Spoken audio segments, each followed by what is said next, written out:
It's known throughout the higher level trafficking community that their leadership for their paramilitary wing are 4 former U.S. Special Forces. You've got a Green Beret, a Green Beret that's Delta Force, 2 Navy SEALs, and a Ranger from the 75th Ranger Regiment. Did you guys hear that?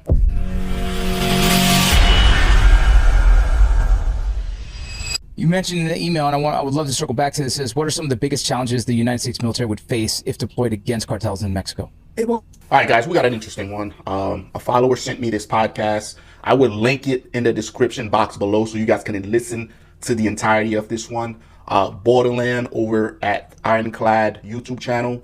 Some interesting things they're talking about. This individual used to be a part of the cartel. He was an enabler, meaning he ran some support operations for them. Started off as a hacker and then venturing into laundering, right?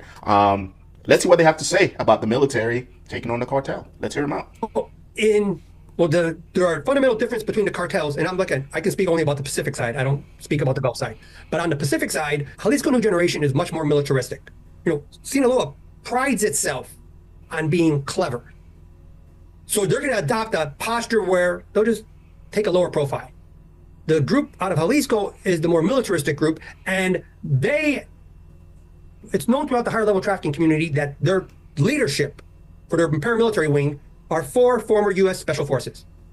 You've got a Green Beret, a Green Beret that's Delta Force, 2 Navy SEALs, and a Ranger from the 75th Ranger Regiment. Did you guys hear that? A Green Beret guy that went Delta Force, 2 Navy SEAL, and a Army Ranger makes up the leadership of the Jalisco cartel. Let's keep listening. Those are the leaders. Oh, man. Hold on. I'm from the 75th Ranger Regiment. Yes, sir. Oh, my goodness. I've never heard this before. So the top 4 for the CJG. Yes. Yeah, because, the guy that, when the Jalisco was part of Sinaloa, they were operating under the aegis of a drug lord named Nacho Coronel. Well, Nacho Coronel controlled Jalisco. Coronel's partner was Lobo Valencia. One of the Valencias is married to Mencho. So Mencho had the family connection, so he's ostensibly in charge of the group that at the time was called the Mata Zetas, the Zeta Killers. Well, he handled the money because he was a family member. They had the American Special Forces handle the actual building of their paramilitary. So they recruited former Mexican Special Forces, which is the next tier of leadership. Their main body is former Mexican military personnel, and then they bolster it with Special Forces from Central American countries, Honduras, El Salvador, Panama. These are all guys that come to the United States. They get trained by our guys at Bragg. They get trained at the School of the Americans in Georgia.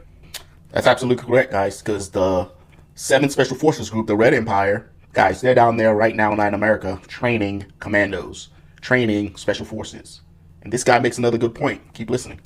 Counterinsurgency type training. And so when they go back to their countries and they finish their tour of service, they get paid top dollar. Remember, at least New Generation generates $3-4 billion a year. They can afford to pay these men top dollar. It's no different than when we, as former soft operators, when we retire, we go contract with your Blackwaters, your Triple Canopies. We get top dollars for that expertise. So now these guys outside of the United States being trained by us, when they get out of military, guess what? They have some of the same skills. So they're going to go get top dollars for their experiences. And one of the biggest employers out there is the cartel. So guess what, man?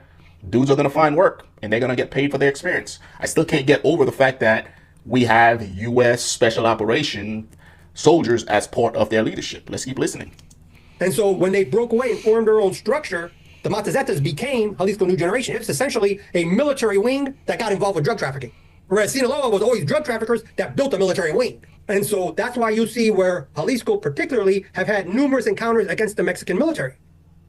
And one of the main concerns that I have is, look, the American military is the most powerful fighting force in the history of the world.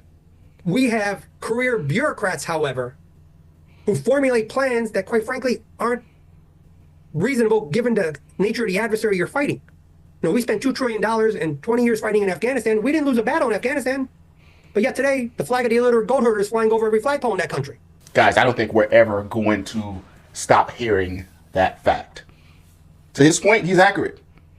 We whooped ass in Iraq and Afghanistan, right? We won a shit ton of battles, but we lost the war. But there's a reason why we lost, and it's not the military's fault. It's the career bureaucrat. The guys that go to the Harvard Kennedy School of Government, they're not qualified to come up with plans when the adversary is a functionally illiterate Mexican with a second, third, or fourth grade education, any more than they were qualified to do so with an illiterate goat herder in Afghanistan.